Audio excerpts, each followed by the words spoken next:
Hello, wonderfuls. I just want to share some highlights from chapter 2 and 3 from the book of John that we studied tonight. And I hope that you are encouraged and that it will inspire you to go and dive deeper to study some more because it's so good.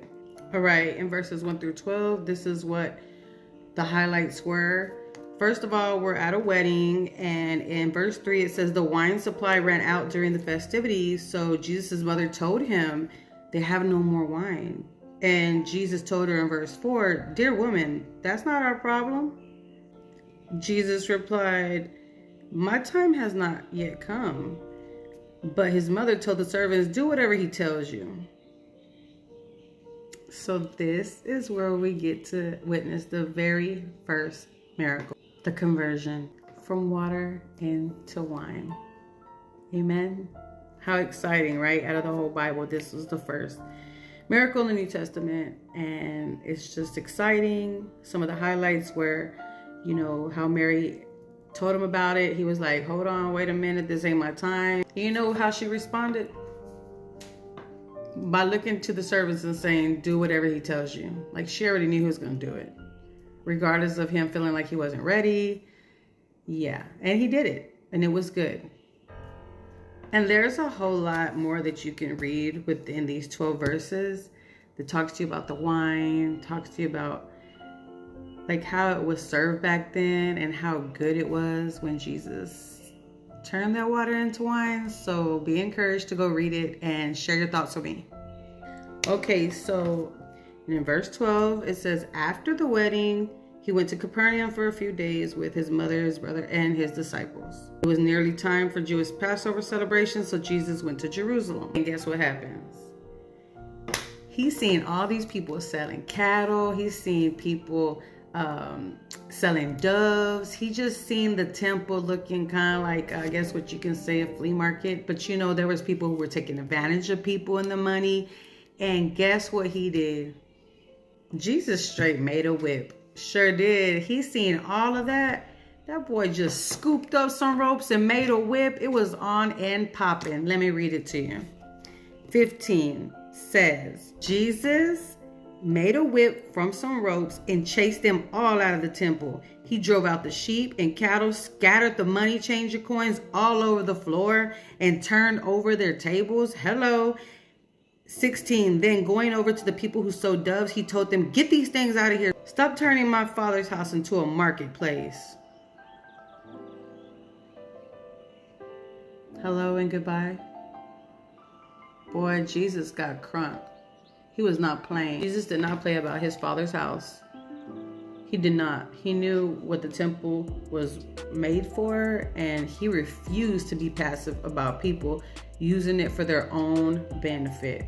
Hello? Can you imagine going to church and it looking like a flea market? So in this, we see a cleansing, right? Because Jesus went and cleansed out that temple. I see reverence for the temple, cause his authority to be seen. We see righteous anger here. What does righteous anger look like? What does authority look like? What does reverence for the temple look like? What can we learn from this? For me, it's be careful not to be involved with other things that are happening in the temple or at church that do not involve what we're supposed to be doing, which is coming to our Father, worshiping, dwelling with him.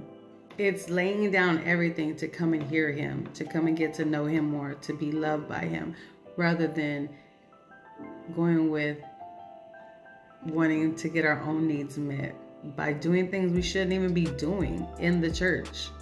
No, thank you. But sometimes people don't listen. Sometimes they don't learn. Sometimes they see Jesus' way as the bad way. There's people that are involved that want to make the money. This is their normal way. And Jesus went and he shook it up that day. And the Jewish leaders, they were mad. They came to Jesus. They straight up told him in verse 18, "What are you doing? If God gave you authority to do this, show us a miracle sign to prove it." They can't see spiritually. The miracle was right then what he just did. He done made a whip, drove the cattle out, flipped tables over, threw money on the floor, demanded everybody to get out that temple. That's a miracle in itself. With authority. Nobody fought him. Anyways, Jesus responds and he said, it says in 19, all right, destroy this temple, in 3 days I will raise it up. Again, they can't understand spiritually. So they were like, what? In verse 20, they said, it has taken 46 years to build this temple and you can rebuild it in 3 days. They didn't even know he was talking about himself. And you will learn about that later. But they didn't know. And a lot of us don't know and we don't understand because we don't see spiritually. Okay, let me read these last verses to 2 so we can have a recap. So 23 through 25 reads, because of the miraculous signs Jesus did in Jerusalem at the Passover celebration, many began to trust in him. But 24 says, but Jesus didn't trust them because he knew all about people. No one needed to tell him about human nature. And here's the best part. For he knew what was in each person's heart. I love that he was not a people pleaser. I love that he wasn't looking for attachments. Okay, recap.